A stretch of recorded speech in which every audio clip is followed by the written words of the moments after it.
I don't even know where to begin with all this. What on earth are these characters? You know, if you'd have told me 6 months ago Darth Jar Jar was going to be a legendary event character, I'd have told you to do one. But now we are just getting a smorgasbord of what the deuce? Right? Let's talk about this. Welcome back, ladies and gentlemen of the tribe, to another Galaxy of Heroes video with me, your bald boy scribe. How the devil are we all doing? What the deuce? What the deuce? We've had the entire list and kits for the upcoming era, the era of myths and legends, which basically means the era we're just throwing whatever we want to do out the window and Lucifer has wings or something, because we're getting Mara Jade Skywalker, we are getting Darkside Yoda, who they don't want to share the art for. We're getting the original concept version of Luke, who was originally Luke Starkiller. That's why his name is Starkiller in this. We're getting a Stormtrooper concept from the original concept art with sword and board. We're getting Jackson, whoever the deuce this is. Who does anybody genuinely? Who is this? We've got Green Bugs Bunny, dual-wielding rifles, looking like he's wearing some armor from Dragon Ball Z. And then we've got the Ronin. Now, I've not watched any of Darkside Visions. Darkside Visions? Star Wars Visions, that's the one. So I've no idea, never seen this guy before in my life. You'll have to let me know in the comment section down below. And it is ending with Darth Jar Jar as the Journey Guide unit. I'll be real, guys. I'll be straight up honest with you. When I saw the first post, I think it was yesterday, we had the post that showed Darth Jar Jar. You know, it's like the era of myths and legend. Darth Jar Jar. I saw that and I was just like, absolutely fucking not. Just no. No, I'm not. I am not engaging with this. This is like, we are quite literally getting a meme for a Journey Guide character. And I know I have photo evidence that Calvin is fully chubbed up on this, okay? No bullshit. He's like, and Egnard's, I'm sure, is fully engaged as well. But he's literally a meme. I don't know what else to say about that. I mean, listen, guys. I'm sure he's great. I'm sure he's great, but I'm just like, what?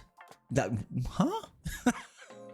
Now, you know, people were asking me quite a lot in tribe talks, video streams, all that sort of stuff. They're like, hey, Scribbles, what do you think is going to be the next era? Not this.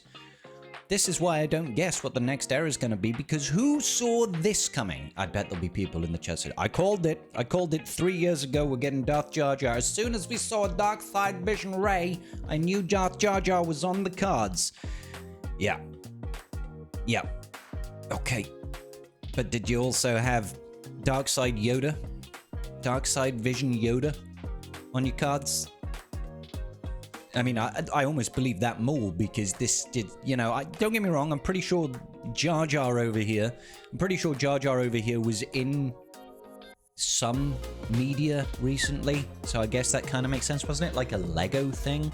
But it was like a canon Lego what-if scenario with Darth Jar Jar. I don't know. I'm not sure if you guys really want me going through line by line on these kit reveals, but I'll probably do high-level skimming so we can all enjoy. First thing I want to say, Mara Jade's kit, she looks like a bona fide Disney princess, don't you think?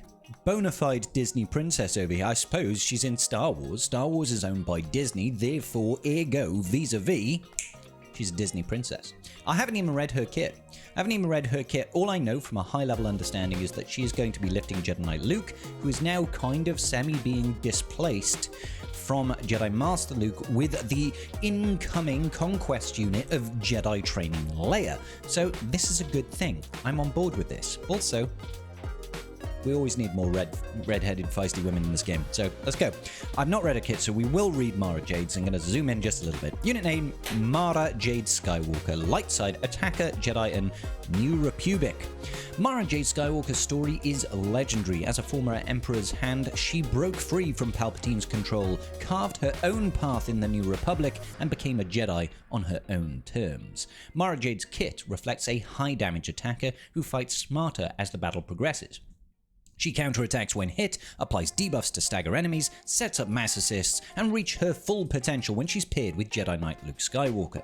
She amplifies the power of his granted abilities, Heroes Arise, uplifting the Jedi Knight Luke-led squad to stand on its own. Okay, the basic ability is 2 halves. Cut them in half, go on. I mean, that's just one. Fine, she cuts them in half. Final text, deal physical damage to the target enemy and gain protection up of 30% for 1 turn. This attack deals 50% more damage if Mara Jade Skywalker has a riposte. If Jedi Knight Luke Skywalker is in the ally leader slot during Mara Jade's turn, he assists. That's huge. He does a lot of damage, dealing 50% more damage and gains 25% turn meter. Holy moly, the basic is already unhooked. The thing is, with Jedi Knight Luke Skywalker lead, you want him to be slow so that you can slow the enemy team down. Every time she's basicking, if he's getting 25% turn meter, that's insane. He dispels buffs on a basic, and he does additional true damage against tanks. This is gonna be out. Design notes, Mara Jade Skywalker and Jedi Knight Luke Skywalker are at their best when they fight together. We wanted to design Mara Jade to work in tandem with Jedi Knight Luke. The idea was for her basic ability to hit hard while speeding up Luke in a double attack. That's why it's 2 halves, right? Another part of the ability is riposte. If you set this up right, Mara's basic can actually cut through the enemy's protection when armed with riposte gained from her special 2, making her counterattacks much more dangerous, especially when allies pull her into extra attacks. She'll attack under protection with that riposte. Inspiration. Mara and Luke were always at the center of this ability. In Visions of the Future, Mara Jade tells Luke that they're 2 halves of a single being. This ability was meant to encapsulate how well they work together, especially how they defeated Joruus C'baoth.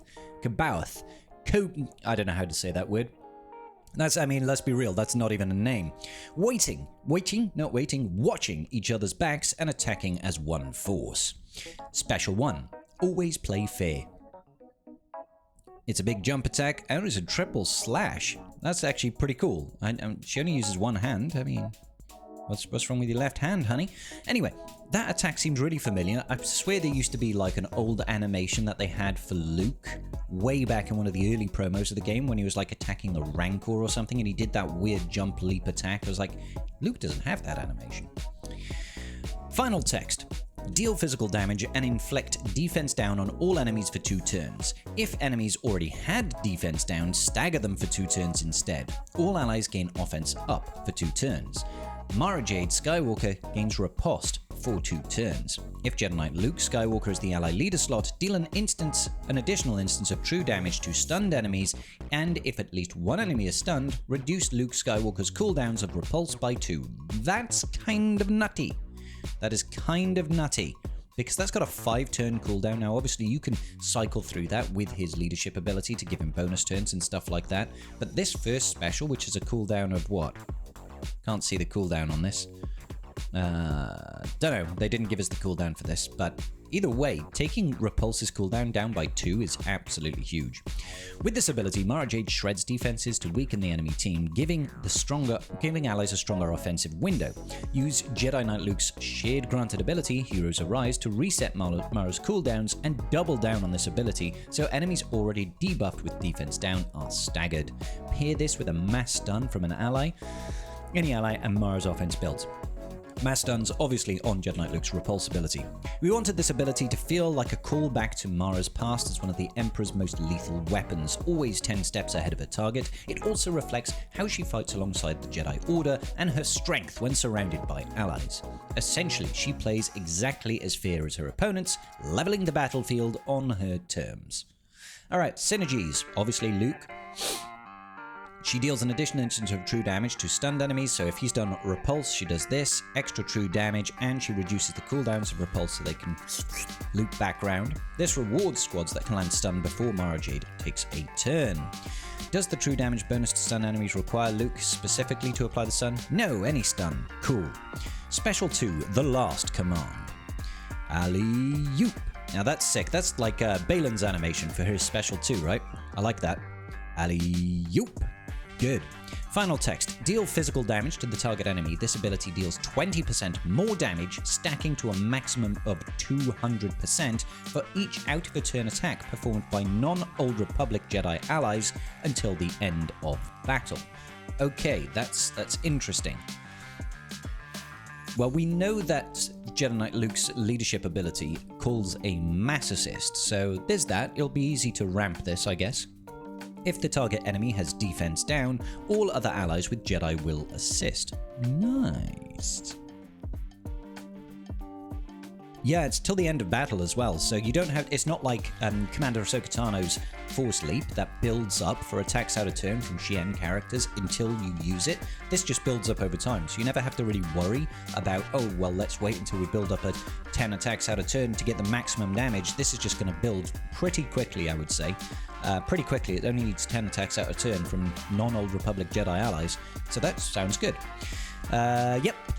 If Jedi Knight Luke Skywalker, and of course, if they had defense down, allies with Jedi's will are going to assist anyway, and that's going to ramp the damage of this. If Jedi Knight Luke Skywalker's in the leader slot, deal an additional instance of damage which can't be evaded. The first time Mara Jade Skywalker uses this ability in an encounter with Jedi Knight Luke has Jedi's will, he gains 100% turn meter and she takes a bonus turn. What the deuce? This isn't even an Omicron. This is insane. This is really going to lift Jedi Knight Luke to an insane level. A master of the new Jedi Order, Mara Jade's damage builds from Jedi acting together. With more non-Old Republic Jedi allies attacking out of turn, the more dangerous this ability becomes. The defense down requirement ties back to the first special and gives the team a clear setup pattern. If Luke is leading the team and has Jedi will, this becomes a key back and forth movement in the kit, with Luke and Mara moving in lockstep as a combined force. Inspiration. The title of the ability refers to Emperor Palpatine's final command to Mara Jade: kill Luke Skywalker. This directive haunted her for years after the Emperor's death, a dark force vision she couldn't silence. In the Star Wars universe, Mara Jade is forced to confront this order directly when she faces Luke, a dark clone of Luke, until something happens and ultimately destroys him instead, breaking the Emperor's hold on her forever. We wanted to represent this show of strength with the stacking damage and Luke's pivotal role in her growth with that second instance of damage. Unique 1, a galactic union. Final text, Mara Jade Skywalker has 30% critical chance and critical damage, and whenever she attacks out of turn, she gains protection up of 50% for 2 turns. Whenever a Jedi ally with resilient defense uses their basic ability, Mara Jade's assist. Ooh, that's nice. Okay.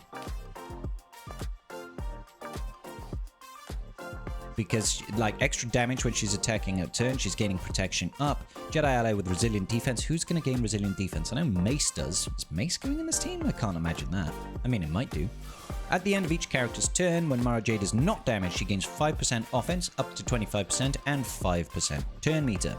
Whenever an ally uses Heroes Arise, reset Mara Jade's cooldown. Oh my lord. So Luke's leadership ability with that mass assist resets her cooldowns as well. So he gets cooldown reset, she gets cooldown reset. This team's going to be nuts.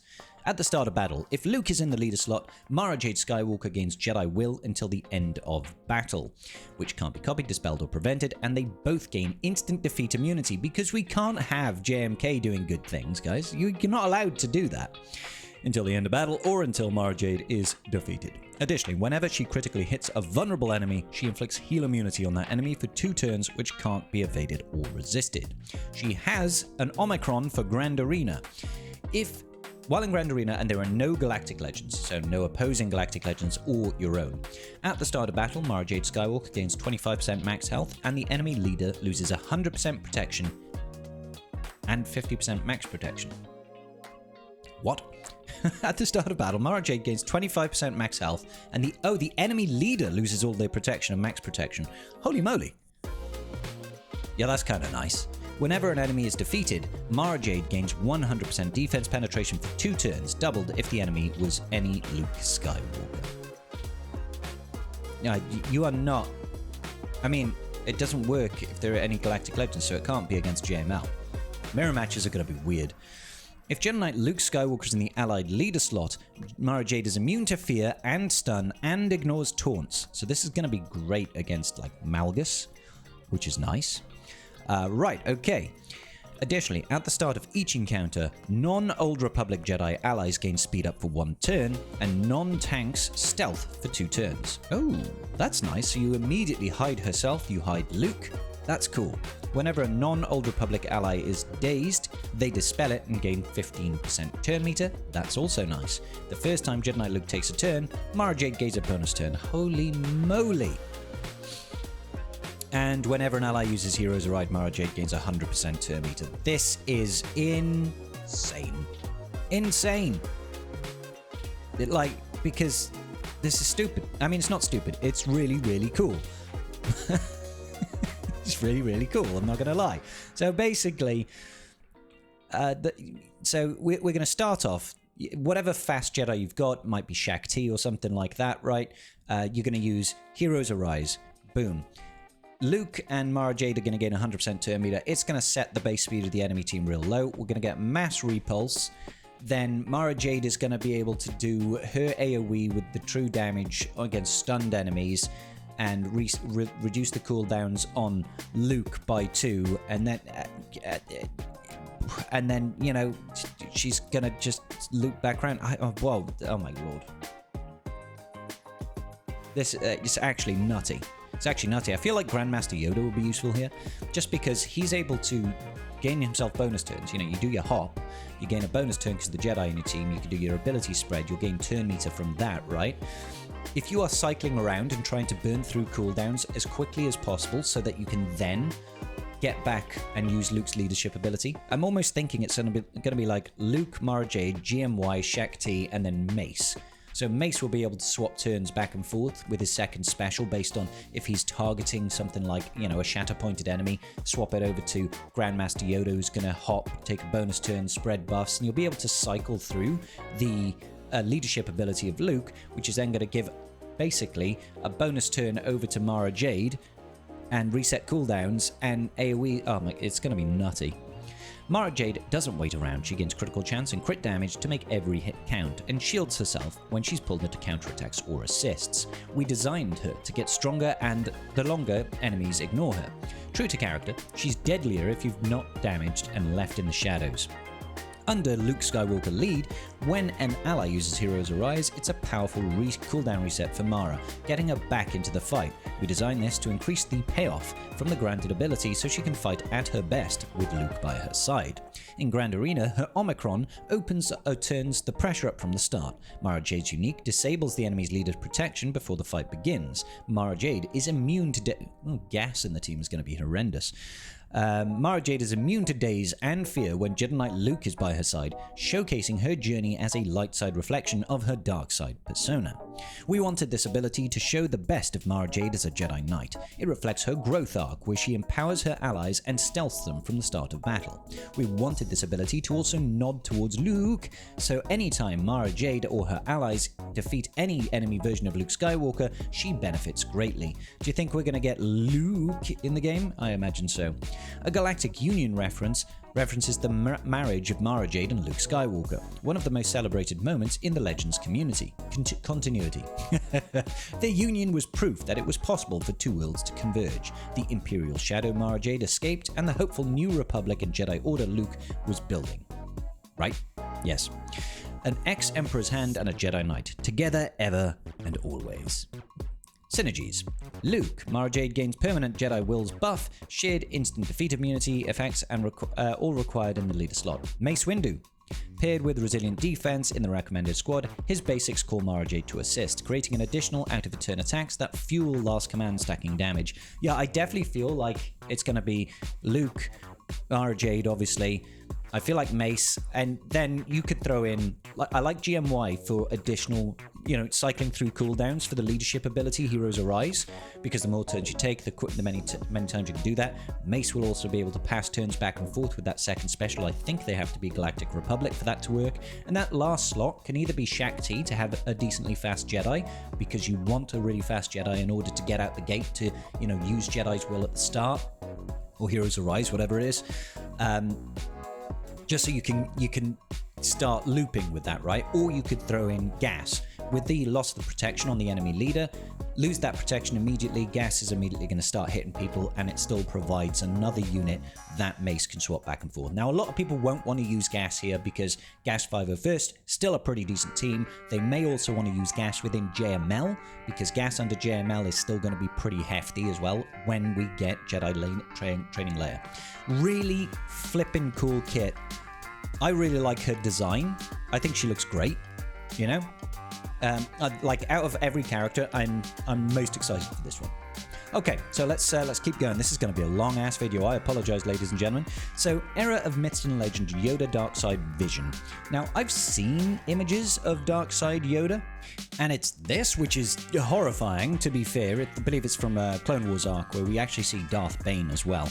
So, honestly, having something like that, I'll be honest, looks kind of sick. Looks kind of cool, not gonna lie. So anyway, let's see. Now, when I saw this ability, I was like, hey, are we serious right now? Are we serious? We're calling an ability Force Fisticuffs and giving it to Yoda. Fine. Final text. Deal special damage to the target enemy twice and daze them for a turn. All Sith allies recover 10% health and protection. If the target enemy is already dazed, all allies are Sith, stun them for 1 turn. It's kind of like Death Trooper. You know, you can daze, and if they're dazed, you can stun them.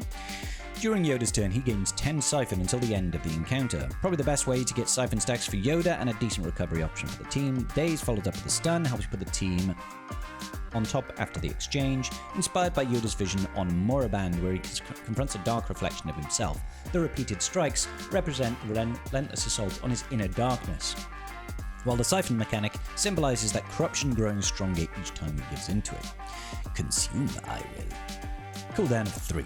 Final text. Deals special damage to all enemies and all Sith allies recover 25% health and protection. Dispel all debuffs from all other Sith allies, so he keeps his own debuffs, and inflict Yoda with them, excluding stackable debuffs. So he cleanses the team apart from himself, and then he puts them on himself. Then he inflicts all debuffs on Yoda on the target enemy to dispel all debuffs on Yoda. Oh, this is kind of like the opposite of his buff spread. This is kind of like the opposite of his buff spread. You know, Grandmaster Yoda, when he does that second special, the third special, right?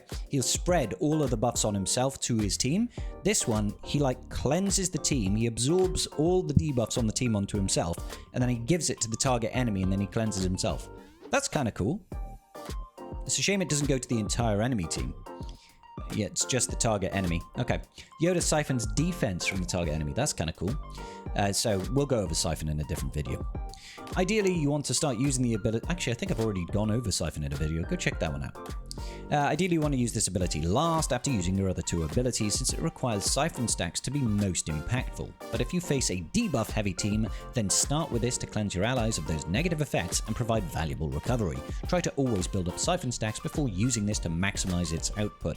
Instead of cleansing corruption from his allies, Yoda draws their suffering into himself, embodies it, and unleashes that darkness back upon his enemy.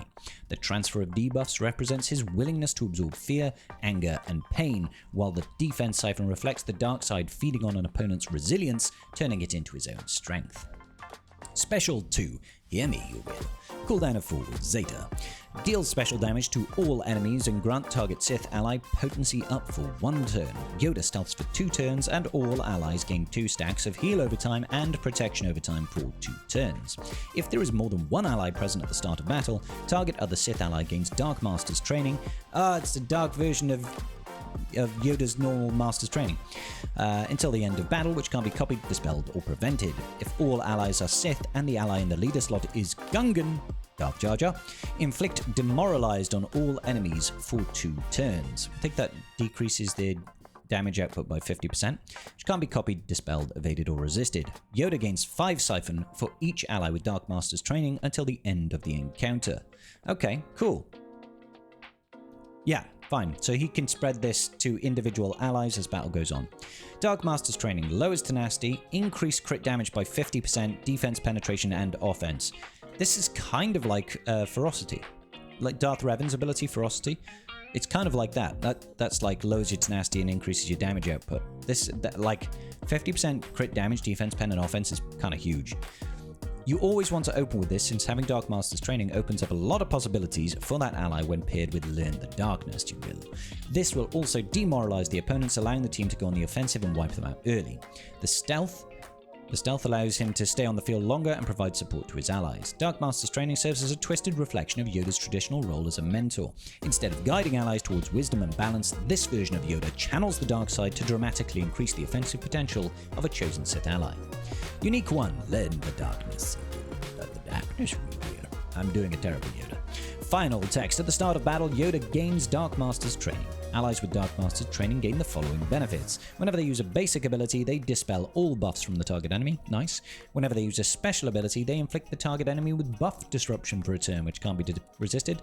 That's great. Another source of buff disruption is really useful. I think it's only on Stormtrooper Luke at the moment. At the start of their turn, all Sith allies recover 15% of protection. That's really nice.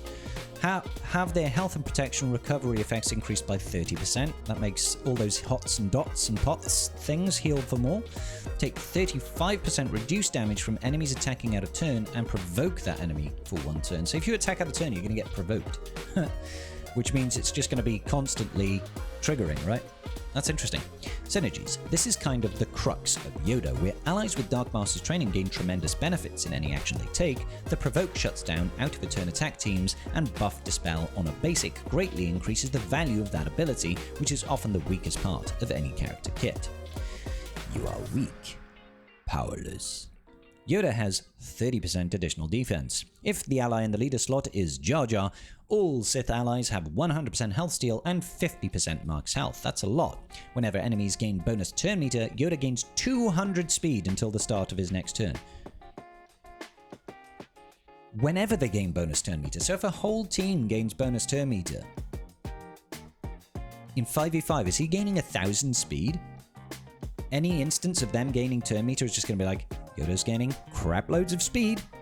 Oh my lord. Whenever a Sith ally is inflicted with a debuff, Yoda gains 7% turn meter. While an enemy is debuffed, reduce their health and protection recovery effects by 30%. At the end of Yoda's turns, all other Sith allies gain 5% of Yoda's defense stacking until the end of the encounter, and he siphons that defense. So over time, this team is going to get harder and harder to defeat, because they're becoming tankier and tankier. That's kind of cool. It's Territory Battles Omicron, so most people will skip this. At the start of battle, all Sith allies gain 200% max protection and 80 speed. Whenever an ally is inflicted with a debuff, all Sith allies gain 5% defense, stacking to a maximum of 150%. Wow. For the rest of battle, whenever a Sith ally gains Dark Master's training, a random Sith ally who doesn't have it also gets it. Whenever a Sith ally is dazed or stunned, they dispel it, reset their cooldowns, and gain a bonus turn. Alright. The first time a Sith ally falls below 50% health, they gain damage immunity for a turn. Sith allies take reduced damage from percentile health effects, and enemies defeated by Sith allies can't be revived. Yeah, that's pretty strong, but it's for TB, so who cares? Constant turn meter gains for Yoda and Sith allies debuff and bonus turn meter gain from enemies, making sure that spreading Dark Master's training using Hear Me, you will, becomes easy. Constant defense sharing with Sith allies makes the team more resilient as the battle proceeds. I'm not going to look at inspiration. Designing Dark Side Vision Yoda was both exciting and challenging because it gave us the opportunity to explore one of the more fascinating what-if moments in Star Wars history. Capturing the idea of Yoda confronting and embracing his own darkness pushed us to create a kit that feels powerful, unsettling, and distinct from any version of Yoda players have seen before. We were really excited to see how the players experiment with his abilities and hope you all enjoy unleashing his twisted reflection of the Grand Master as much as we've enjoyed bringing him to life. Art not present on purpose. Okay, that's mysterious. He is cool. He is very cool. Feels like it's going to be very powerful. I've not read Darth Jar Jar's kit, so I don't know how it's going to dovetail into that. But it seems very, very powerful support. Lots of healing, debilitating the enemy, lots of defense. It's kind of nifty. Next up is going to be Era of Myths and Legends Starkiller, the Luke concept. Like, the design is sick, apart from the scuba gear setup, but the design is really, really sick. I know I've seen the original artwork of all this years ago, so really, really nifty. Support, Rebel, Unaligned Force User. This is like CLS, basically. It's like, what would CLS be like if it was the original concept? So I'm not going to read all that stuff because we've got too much time. Laser Sword Strike, it's pretty cool. The stance is It is what it is. Dispel all buffs and deal physical damage to the target enemy. That's kind of like Jedi Knight Luke. If the ally in the leader slot is CLS, during his turn, he gains 20% turn meter. That's a lot. That is a lot. One of the best traits is turn meter manipulation for his team, and we wanted to double down on that basic ability that preserves the team's essence. It felt right and balanced for Luke to gain turn meter while CLS is present. The more turns Luke gets in battle, the better his team gets in battle. You'll see that further in his kit. The Son of the Suns. And alley-oop. That's kind of a cool ability. I like that. Looking good. I like the models look great these days. Deal physical damage to the target enemy and inflict buff immunity for 2 turns. That's just like CLS's first special. If the ally in the leader slot is CLS, he assists. CLS assists? So that's going to be additional turn meter stripping, that's going to be speed down, defense down, potential stuns. And Starkiller inflicts Shared Fate on that enemy for 2 turns, which can't be copied, dispelled, or resisted. If CLS has call to action, he assists a second time, and the grip of Tython's cooldown is reduced by 1. That is insane. What's the cooldown on this? They've not put the cooldown. Shared Fate. When an enemy receives damage, 20% of that damage is dealt to all other enemies as true damage. This damage can't defeat them, and only one. Wow. It turns single targets into AoE damage based on true damage. 20%. So say you do 100k, you'll do 20k AoE damage. That's really, really cool. That's really cool. I like that a bit. This is very, very powerful, this first special. Because it's going to call Luke to assist. If he's got call to action, Luke's going to double tap. If they already have that Shared Fate, that means that, well, even if they don't, because it's going to apply at the start. So when Luke double taps, if he's got call to action, that means he's going to do AoE damage to 2 people. He's going to put speed down, defense down, potentially stun the target enemy. This is an insane special. Is a new debuff designed to reflect the connection between Starkiller and CLS, based on the fact that both characters represent different versions of the same legend. It allows single target attacks against the affected enemy to also damage all other enemies, sharing the same fate. The plan was to use the squad's offensive capabilities to its fullest, wearing down enemies, targeting a single target. Also, Chupio will assist, right? Chupio will assist any rebel, so you'll do this Shared Fate attack, boom, apply Shared Fate, Luke might double tap, and Chupio, if you're using him in the team, will also assist, which means you're just doing 3 instances of damage that's just going to spread damage, spread damage, spread damage. That's huge. Most iconic phrases from the earlier Star Wars drafts. In the Journal of the Whills, where a prophecy foretells the coming of the Son of the Suns, it felt like the perfect name for one of Starkiller's concept special abilities. Okay. One of the most effective ways to use Shared Fate is to inflict the debuff on a taunting enemy and just keep on attacking that enemy with your offense-heavy squad, which the CLS squad is good at. Others will slowly wear down. Once you see an opening, simply use call to action to defeat your foe. The Grip of Tython. Get that gas canister. Boom! Okay, this is just like Starkiller's ability, right? Final text. Deal physical damage to all enemies and ability block them for 1 turn. I like it. If the ally in the leader slot is CLS and there are no Galactic Legend allies, dispel all debuffs on all rebel allies, and enemies critically hit by this ability lose 20% turn meter. If any debuff was dispelled on Starkiller Luke concept, rebel allies gain 25% offense, stacking to a maximum of 100% until the end of battle. Okay, yeah, so we've got basically a debuff cleanser, which is good. CLS doesn't really have an effective way of dealing with debuffs. Like if you daze the CLS team, that's a real pain in the tuchus, right? So that's kind of nice to have a cleanse. What's the cooldown on this? Doesn't say. Shame. Yeah. Stacking offense, turn meter control. Seems thematic. We wanted to achieve 2 important things with this ability. Firstly, the team lacked a mass dispel for the entire squad. The other was to improve on what the squad is already good at, turn meter manipulation and offense. Not just damaging the enemy, he's also assisting the squad.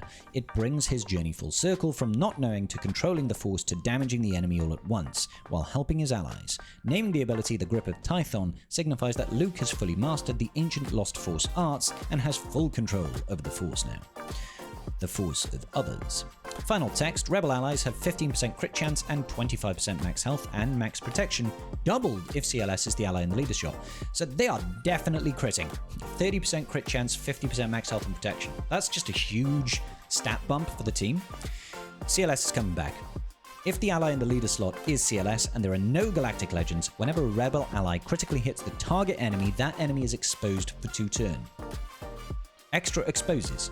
If the ally in the leader slot is CLS and there are no galactic legends, whenever a rebel ally critically hits the target enemy, that enemy is exposed.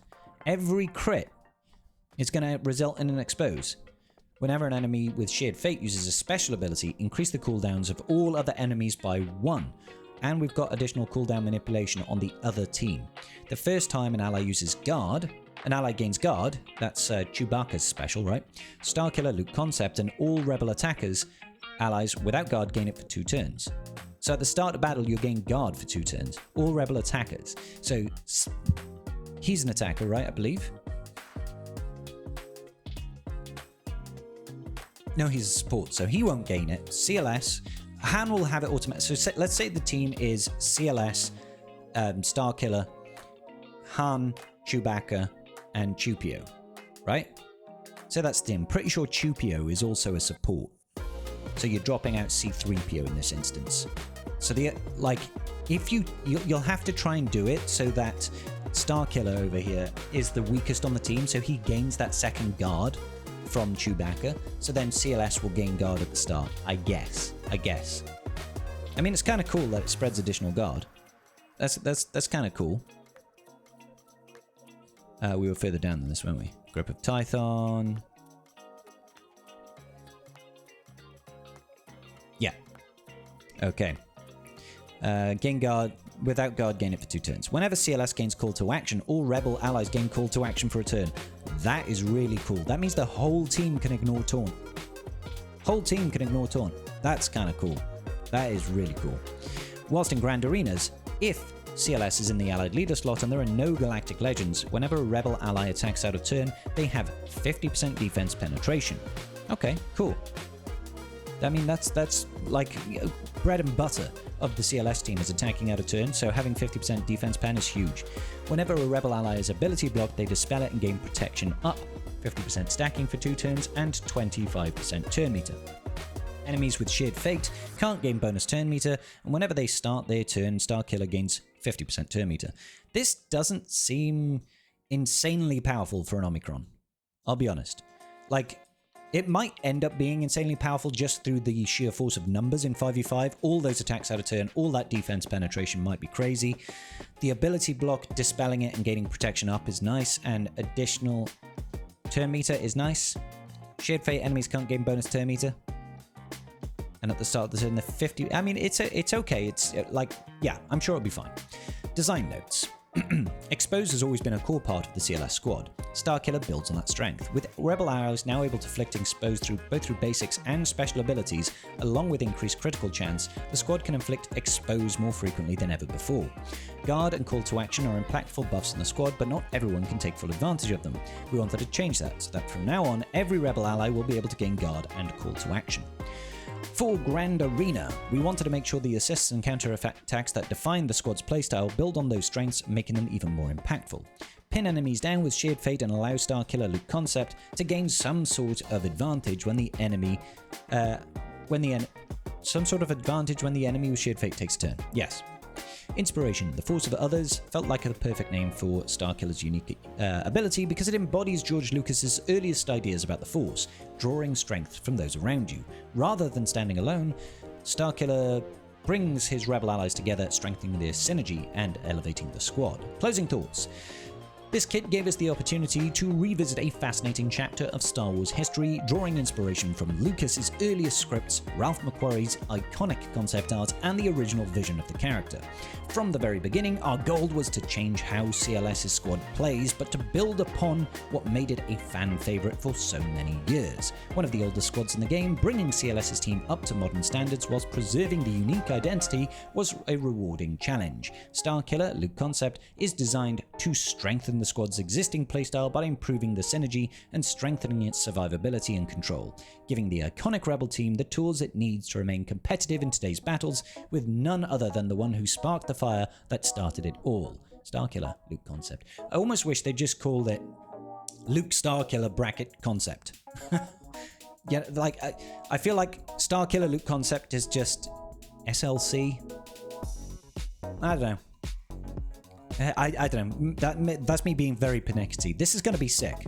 I'm actually more excited about Mara Jade and Starkiller, new Starkiller Luke, than I am about the Jar Jar setup.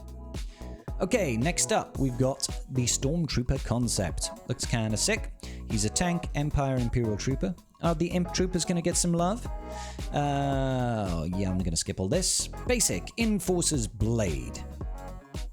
Yep, seems pretty traitorous. Deal physical damage to the target enemy and gain defense up for a turn. If Stormtrooper is buffed, recover 15% health protection. That seems fair. Gonna skip all this. Okay, Special 2, Line Breaker. I like it. This reminds me a lot of the traitorous unit from the sequels. Deal physical damage to the target enemy and stun them, and taunt for 2 turns. It's cooldown of 3. All Imperial Trooper allies gain protection up 40%, which is going to give them turn meter if it's a Veer's team, and for 2 turns, and recover protection equal to 25% of Stormtrooper's defense. Okay, that's an interesting way of doing it. All Imperial Trooper attacker allies gain advantage for 2 turns. So this one ability is giving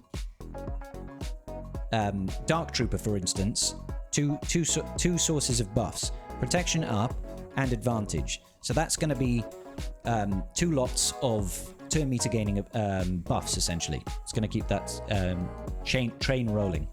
Okay, is the main control and setup button. Being the squad's tank, the Stormtrooper will usually have the most defensive investment amongst them. The Line Breaker helps turn that durability into a squad-wide recovery. Imperial Trooper allies, attackers rely on landing critical hits to trigger their key effects, and advantage from Line Breaker helps guarantee that. This is how Line Breaker really sells the sword and shield fantasy, as it halts the enemy, revitalizes the squad, and preps the attacking line to sweep the battle back in your favor. Protection advantage, very helpful for keeping your glass cannons protected and empowered. Item Versio can get more value from her basics recovery. Snow Trooper can get those hits in and reduce cooldowns, and Dark Trooper can get more screen time. In a General Veer squad with Admiral Piet and Dark Trooper, Line Breaker can also create a strong offensive setup. Dark Trooper cannot critically hit without advantage, so if Stormtrooper concept is healthy and doesn't need the extra recovery from assists, you can place Piet's inevitable failure on Dark Trooper instead. With advantage active, Dark Trooper can land big damage and also gain defense up in the process. Yep, it's good. Alderaan Prison Security, Zateran Omi. At the start of battle, if all allies are Imp Trooper, Stormtrooper taunts for 2 turns at the start of each encounter, which, interestingly enough, in a Veer squad will immediately give him bonus turn meter. While Stormtrooper concept is taunting, they have 50% defense and tenacity, nice, and whenever they are damaged by an attack, deal damage equal to 50% of their defense to the attacker as true damage. That's really cool. I like that. You can damage reflect. The interesting dichotomy of this is... Oh no, it's even better than that. Like, do you know, like in Conquest, we've got that Galactic Republic damage reflection ability, right? It's really annoying, but when we get it in a Datacron, it's garbage, because on tanks in particular, it usually reflects 20% of the damage back. You end up doing nothing, because on a tank, your idea is to mitigate as much damage as possible, so instead of doing 100,000 damage, the enemy's only hitting for you for 30,000 damage, and you're reflecting 20% of that, which means you hit them back for like 6,000 damage. You might as well not hurt them. But what this does is you do true damage to the enemy equal to 50% of their defense, of the Stormtrooper, right? So if you pump up his defense really high, he's going to reflect true damage to them, not based on the damage he's dealt, but based on his defense. That's really, really cool. All other Imperial Trooper allies have got 30% crit avoidance and defense. The first time each Imperial Trooper ally falls below 50% health, Stormtrooper taunts and the ally gains protection up. That's useful. While in Grand Arenas, if all allies are Imperial Troopers and there are no Galactic Legends on the field at all, whenever Stormtrooper is damaged by an attack, all allies gain 10% turn meter. Whenever taunt is dispelled from him, he'll taunt for 1 turn, which can't be dispelled. Oh, nice. Whenever an ally is dazed, that ally dispels it and gains 25% turn meter. Whenever an ally with protection uses an ability on their turn, call another random ally to assist. That's really cool. Like, clearing off dazed, that's one of the things that really shuts down an Imperial Trooper team. I wonder how this works with Adrad. Because Adrad will daze you. Adrad will daze you whenever you gain turn meter as an Empire team, right? So what's going to happen is you're going to gain some turn meter. Adrad is going to daze you. Stormtrooper is going to cleanse the daze. You're going to gain 25% turn meter. Adrad's going to daze you. This team will stomp an Adrad team. Am I misreading this? This creates an infinite loop versus Adrad. I know this is like not a big deal because Adrad is not really placed on defense anymore, but I'm pretty sure if you are in an Imperial Trooper team, say Veers, with this guy, as soon as you gain turn meter, you're going to get dazed by Adrad. That's part of his unique. I'm not going crazy over here. Let's grab that real quick.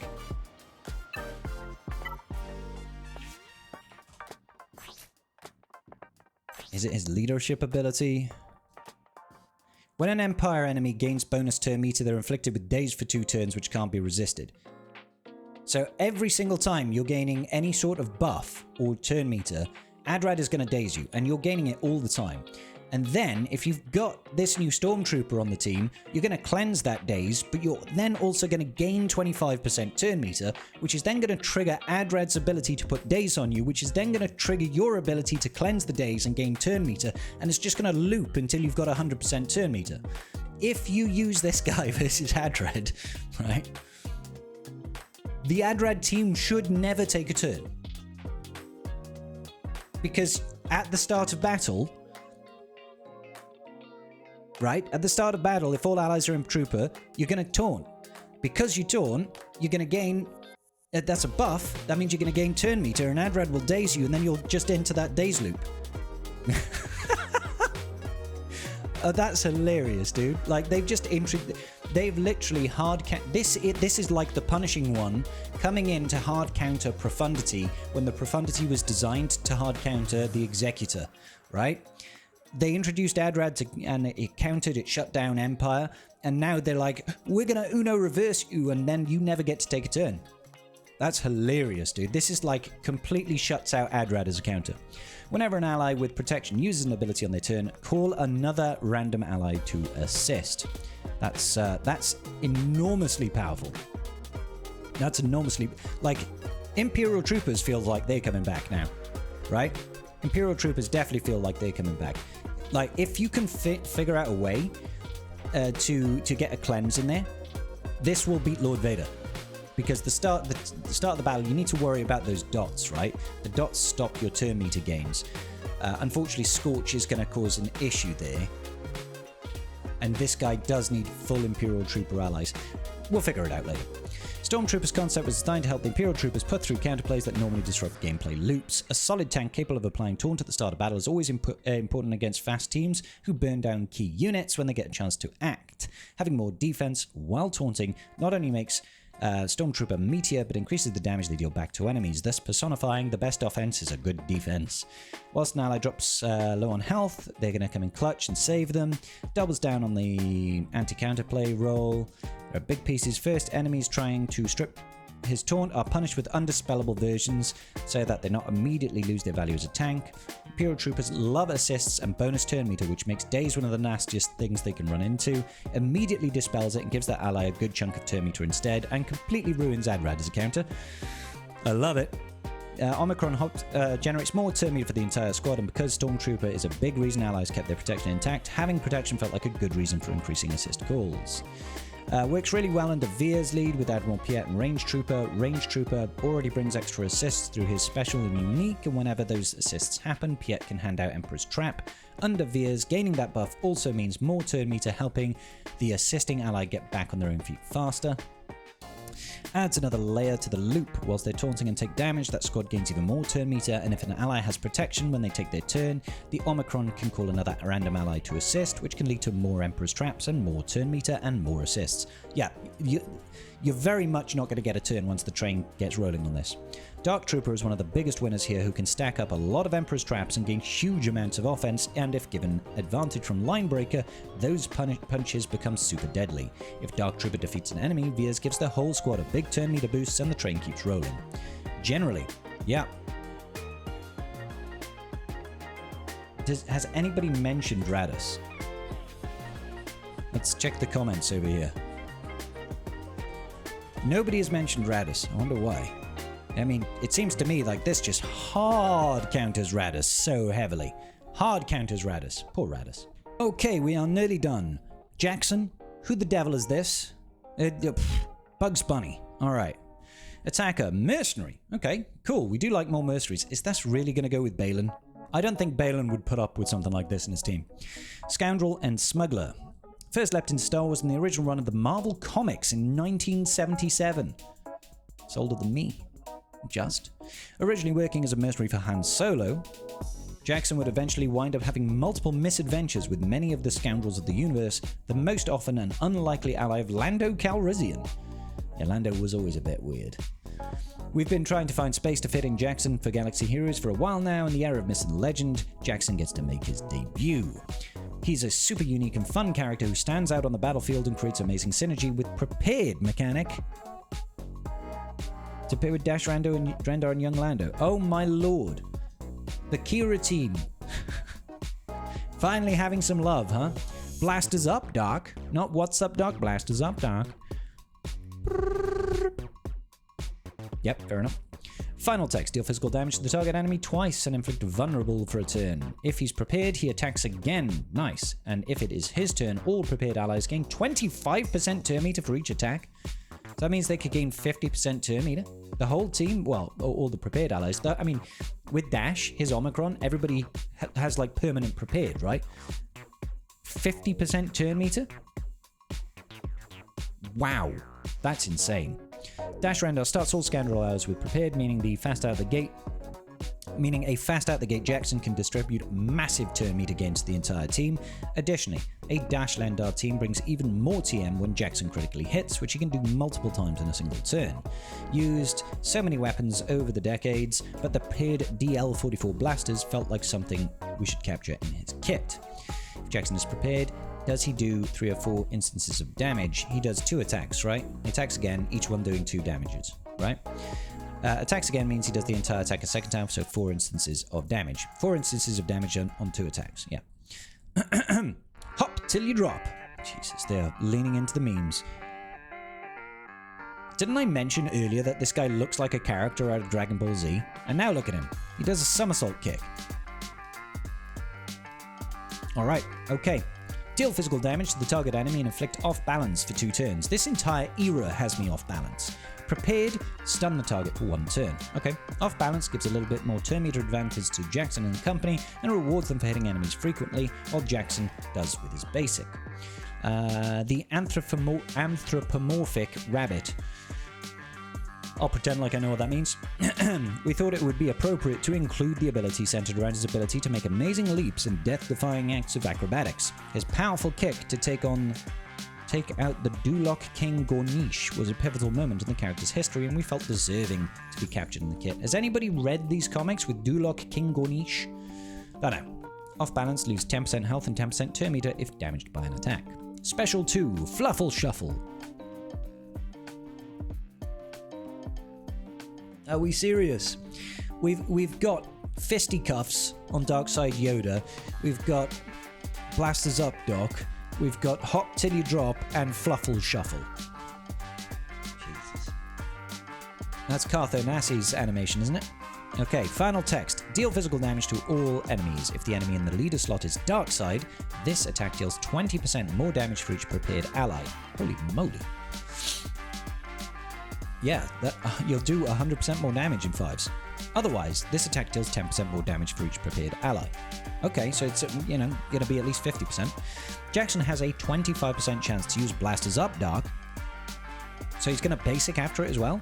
And then pass additional turn meter. Wow, this is crazy. If any version of Lando Calrissian is an active ally, this chance becomes 100%. And if he's prepared, it can't be countered or evaded. Alright, so what's it going to be? Dash lead. You're going to be having Jackson, obviously. You'll have young Lando Calrissian. You'll probably have L3, right? That's feel like the core.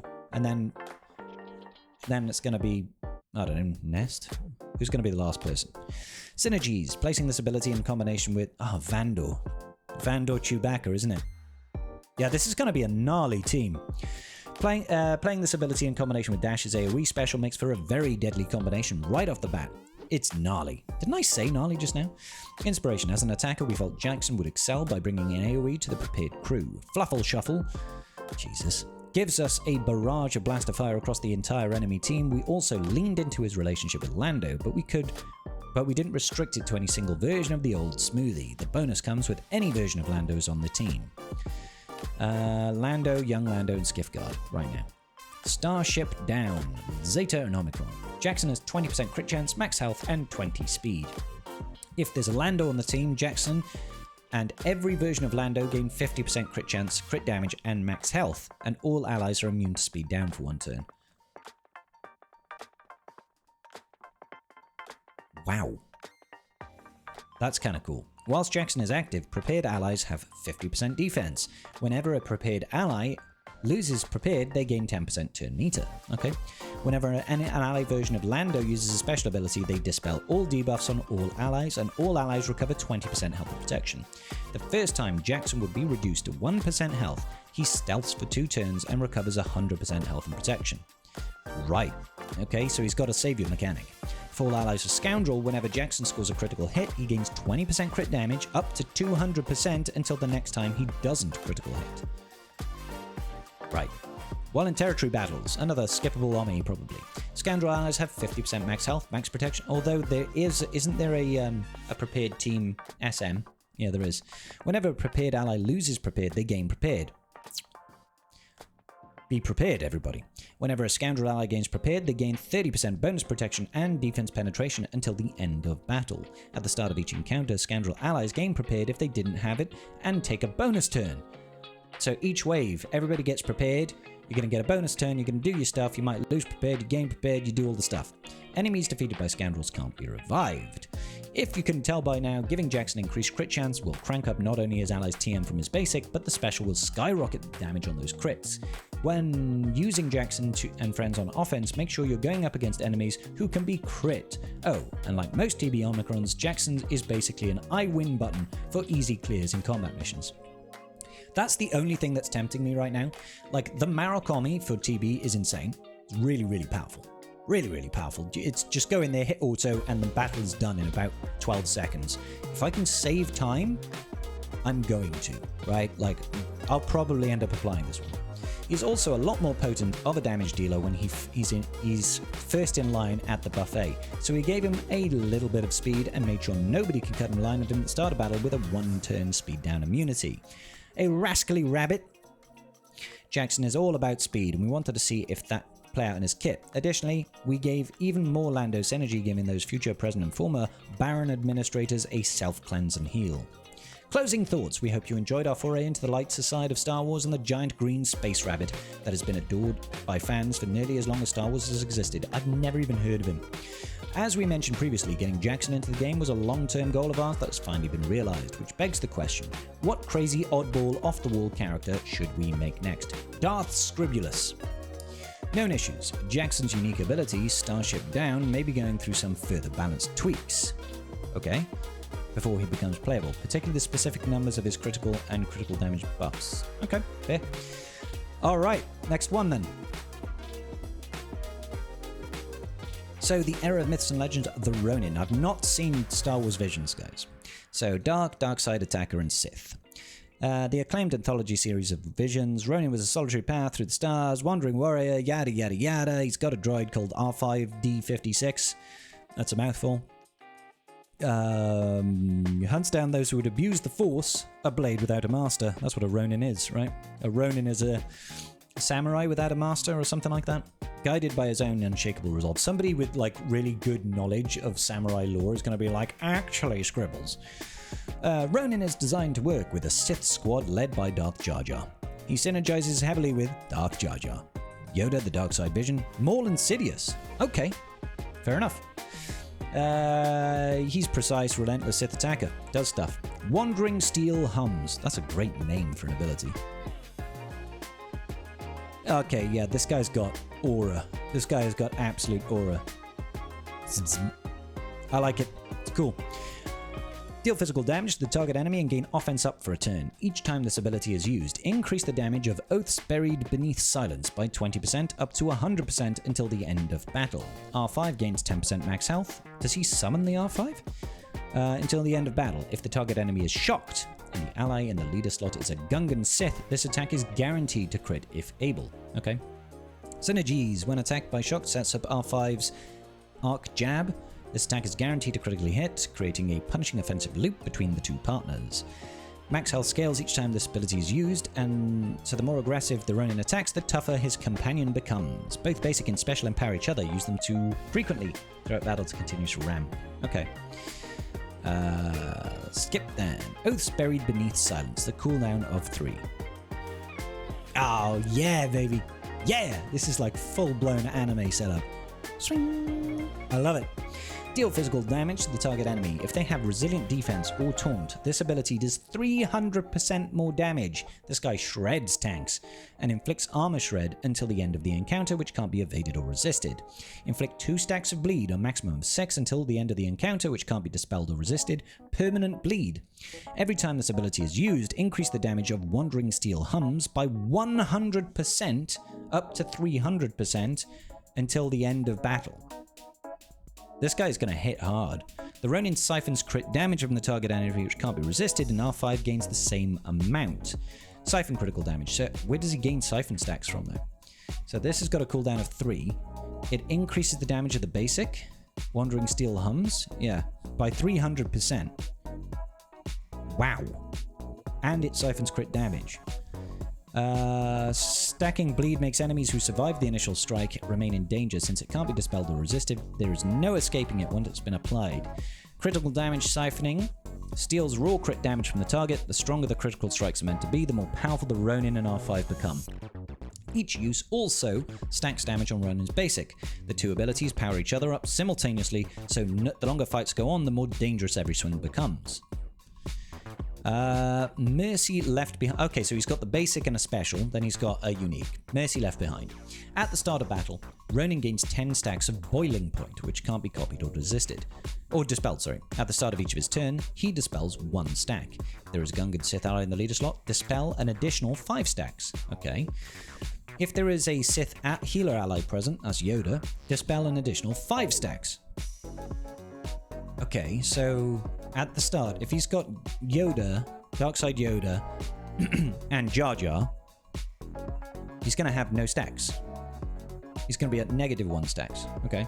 When Boiling Point expires, summon R5. Okay, so he'll immediately summon R5 if he's got that trio setup. Ronin has 50% crit damage. Whenever manipulated enemies begin their turns, the Ronin gains advantage.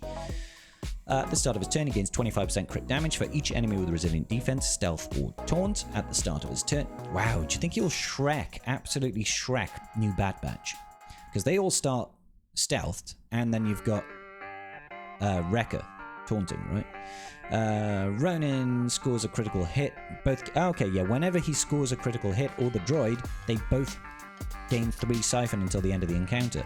When R5 is summoned, the Ronin gains 30% defense penetration and max health until the end of battle, and all Sith allies gain 100% bonus protection for a turn. Whenever an enemy attacks out of turn, the Ronin gains a 10% turn rate. I thought it said 100 then. Whew! Boiling Point, when it reaches 0, R5 gets summoned. While in territory wars, all allies are non-galactic legend Sith. When R5 is active, the Ronin has 50 speed, whilst the Ronin is active, R5 has 50% offense. Whenever the Ronin attacks an enemy in the leader slot, he gains alert, so he's going to get called to assist a lot, and speed up for 2 turns. Whenever a manipulated enemy starts their turn, the Ronin and R5 gain 5 stacks of siphon. Okay. Until the end of the encounter, allies with emergency powers, that's going to be on Jar Jar, gain emergency powers. Jar Jar gives emergency powers to the Senate, right? So to Palpatine, they did say Sidious. Maybe Sidious gets it. 50% defense penetration. Whenever an enemy with bleed gains resilient defense, stealth, or taunt, they lose 10% max health stacking. And he get... Wow. Yeah. God, this guy is punishing. Darth Jar Jar's Manipulate effect on enemies directly feeds into Ronin's advantage gain, creating a near constant stream of free critical hit opportunities. Every one of those crits builds Siphon for both Ronin and R5. When R5 is summoned, 100% bonus protection, so the summon moment is a squad-wide impact rather than just being a personal power spike for the Ronin. From that point onwards, every crit from either unit feeds Siphon to both of them. Okay. Then we've got Summon R5 D56. Ronin's constant companion across Star Wars Vision episodes. He doesn't appear at the start of battle. He waits in the wings until the Ronin is ready, reflected by the boiling point cooldown. Once summoned, the two move as one. Every time the Ronin takes a turn, R5 immediately follows with a bonus turn, ensuring the duo always strikes in tandem. Arc Jab. This is R5's basic. Bloop. That hat is ridiculous, dude. Deal physical damage to the target enemy and shock them. Ronin gains protection up for one turn. If the target enemy has bleed, this attack does double damage. Okay, fine. Guided payload. Do. Rockets coming out. Deal physical damage to all enemies. Deal an additional instance of damage for each enemy with resilient defense, stealth, or taunt. R5 summons siphons critical chance from the target enemy, so you actually lower their crit chance. The Ronin gains the same amount. So R5 is going to boost his crit chance. He's going to boost his own crit damage. So together, yeah. Lower the crit chance of the enemy, increase your own, and increase your crit damage. It's a cool setup. Inflict a stack of bleed, or this also inflicts speed. Until the end of the encounter, which can't be dispelled or resisted if the enemy has got resilient defense, stealth, or taunt. Siphon critical chance. Yep. Okay. Boil over. Abilities gain additional effects. The bonus turn whenever the Ronin acts as the core of the duo. Every Ronin... What? Oh, there's another unique here. They just didn't buff it.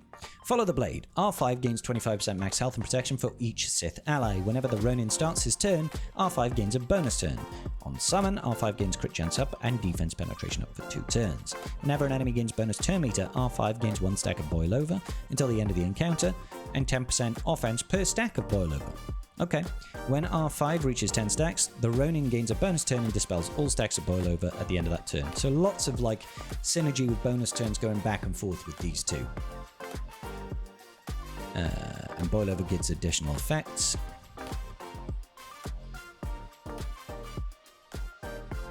And that looks like... Yeah, okay, that looks like it. Working on the Ronin was a genuine highlight. Star Wars Visions and its unprecedented, underappreciated corner of the universe make the rules feel different. Getting to bring a masterclass samurai and his droid companion into Swigger felt like an opportunity to do something fresh.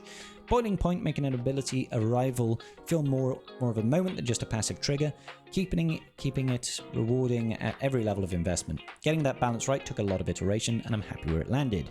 While I hope that players take away is a feeling of patience paying off, this kit builds, ramps, and somewhere in the middle of the fight, things start hitting harder than expected. That's the Ronin. He doesn't rush, he just wins, kind of like me. Cool, this video is an hour long. Finally! We are at the end, ladies and gentlemen. The era of myths and legend, Darth Jar Jar. He is a leader, support, Gungan, and Sith. I wonder if you could just throw him in. Throw him in a Gungan team instead. So just ignore all of his Sith side and just throw him in. Have 2 Jar Jars on one team. The Gungan, the myth, the legend, Darth Jar Jar is the new Dark Leader, set to lead the team of Sith myths and legends. Yeah, I'm not on board with Darth Jar Jar, I'll be honest. Okay. Basic ability. Misa going to hurt user. Deal special damage to the target enemy and shock them for a turn. During this turn, if all allies are Sith, deal additional... by the way, the droid is a summoned unit, so it's not going to impact this if all allies are Sith. This will always trigger. Deal additional effects that last 1 turn. Inflict tenacity down on all enemies that don't have it. On a basic? Holy crap. If any enemy had damage immunity, dispel it, and all Sith allies gain damage immunity? Wow. If the target enemy has 3 or more stacks of bleed, inflict death mark on them. Wow. You get lots of bleed from Ronin and R5. You're going to more or less instantly death mark people. Holy moly. Shock will help trigger plasma residue. I'm guessing that comes later. Other Sith who can provide consistent bleed will allow for death mark to help eliminate enemies. Yep. Special 1. User people gonna die. Okie day. Deal special damage to the target enemy, and manipulated enemies are blinded and gain speed up for 1 turn. If there are no Galactic Legend or Sith Empire allies, the target becomes manipulated if they didn't already have it and no other enemies have it. So you can manipulate 1 person at a time. Can't be copied, dispelled, or resisted until the end of the encounter, and they stealth for 2 turns. Darth Jar Jar gains outmaneuver. That makes him like 50% evasion, can't be targeted, right? Removed marked from all allies, then a random Sith ally gains bonus protection, 50% until the end of the encounter, and is marked while they have that protection. When this mark expires, another random Sith ally is marked and gains bonus protection until the end of the encounter, until all Sith allies have been marked by this ability. So he's going to mark random units. Weird. Manipulated enemies help benefit Darth Jar Jar's team. Manipulating an enemy can provide consistent benefits as long as they stay active, so picking the right enemy will help the success of the team. Fine. Letting the Haten flow. Okay. Deal special damage to all enemies and inflict them with plasma residue for 2 turns. There is a shield generator. It takes an additional 15 instances of damage. Oh, that's how you stop. That's how you stop using this guy in a Gungan team. He destroys his own shield generator. Sith allies gain defense up and foresight for 2 turns. Darth Jar Jar siphons max protection from all non-manipulated enemies.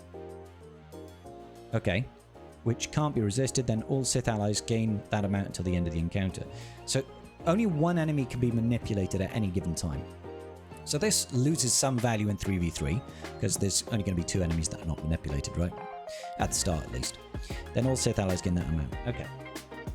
So he's going to gain protection, which is quite nice. In Grand Arenas, and there are no Galactic Legend allies, Sith allies gain 5% offense per stack on... Sith allies gain 5% offense stacking per siphon stack on Darth Jar Jar until the end of the encounter. Okay, so how does he gain Siphon?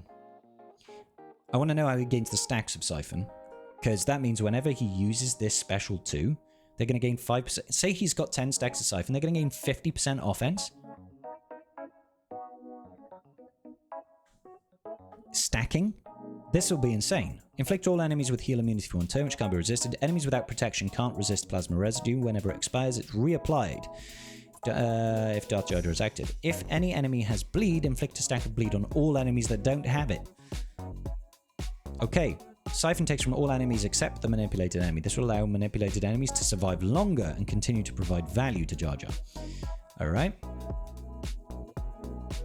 The damage to shield generators would include shield generators on either side of the battlefield. So ally or enemy shield generators will take 15 additional instances of damage. Yeah, you just kill your own shield genny. Phantom Menace. At the start of battle, Jar Jar gains hatred, which means he can be revived. Can't be copied, dispelled, or prevented for the rest of the battle. Whenever an enemy takes damage from bleed, Darth Jar Jar gains frenzy for 2 turns, which means he's gonna have lots of bonus turns. Darth Jar Jar gains a bonus turn after the first turn taken by the enemy leader. Oh, that's really cool. Right at the start, so he's guaranteed to go second. At least second. Whenever a manipulated enemy starts their turn, they take 50% max health damage. Wow, can't defeat them. Then equalize their health and protection with the strongest enemy. So this is less about killing the manipulated enemy, more about killing the healthiest enemy. So you manipulate someone, and then every time they take a turn, you're going to deal damage to this healthiest to yourself by 50%. It can't kill you, but then they're going to equalize with the healthiest enemy and bring down their. Yeah, that's a cool mechanic. That's a pretty cool mechanic. And Darth Jar Jar gains a bonus turn. What? After every so you want to manipulate like the fastest character. That's also kind of weak. Because if Darth Jar Jar gains a bonus turn every single time a manipulated enemy starts their turn, that's wild. Whenever Darth Jar Jar uses every ability, allied Darth Sidious gains emergency powers, which can't be copied, dispelled, or prevented if he didn't already have it for 2 turns. Once this effect expires, Darth Jar Jar must use every ability again for Darth Sidious to gain emergency powers. So he's got 3 abilities? Yeah, a basic and 2 specials. So he needs to, minimum of 3 turns, gains emergency powers. When in Grand Arena, there are no galactic. All Sith allies gain hatred. Nice. Can't be copied, dispelled, or prevented for the rest of the battle. Whenever a Sith ally is ability blocked, they gain massively overpowered for 1 turn. That just does massive damage to your target enemy. Emergency powers give Sidious 200% defense, offense, 100% counter chance, and 100 speed. It's like his old Datacron, sorry. At the start of this unit's turn, I'm just thinking, Sidious has got an Omicron for TW. All allies recover 100% health and protection. At the start of his turn, all allies receive 100% protection, health and protection, a full heal. for 2 turns. Holy moly. Wow. Equalize the stress so the manipulated enemy is hurting themselves, then weakening their own teammates through equalization. Yeah. Must use this ability once for emergency powers to be granted, then emergency powers expires. You must do it again. Any abilities useful. He has emergency powers. Do not count to reapplying it. Yeah. Fair. Leader. The Force shall free in Misa. Whenever Darth Jar Jar is ability blocked, dazed, or stunned, the enemy who inflicted it is inflicted with the same debuff for 1 turn, which can't be dispelled. Sith allies are immune to investigation. I mean, they can't be revealed, so who cares about investigation? At the start of each encounter, Darth Jar Jar marks himself, which can't be dispelled, until he receives damage. At the start of each enemy's first turn, a random Sith ally gains a bonus turn if they haven't taken a turn yet. This team just interrupts constantly. Sith allies are immune to cooldown manipulation and until they use a special ability. Darth Jar Jar ignores taunt effects on his first turn, probably so you can apply Manipulated to the target that you want. Whenever a manipulated enemy falls below 100% health, Sith allies gain a stack of Dark Infusion, maxed stacking to 3, which can't be dispelled or prevented until the end of battle. Whenever a manipulated enemy gains a buff, Jar Jar gains 3 Siphon, so that's how you do it. That's how he gains Siphon, which is then going to turn into how he powers the rest of the team with his Omicron, right? So any team that's super heavy on buffs is going to get wrecked by this. Absolutely wrecked.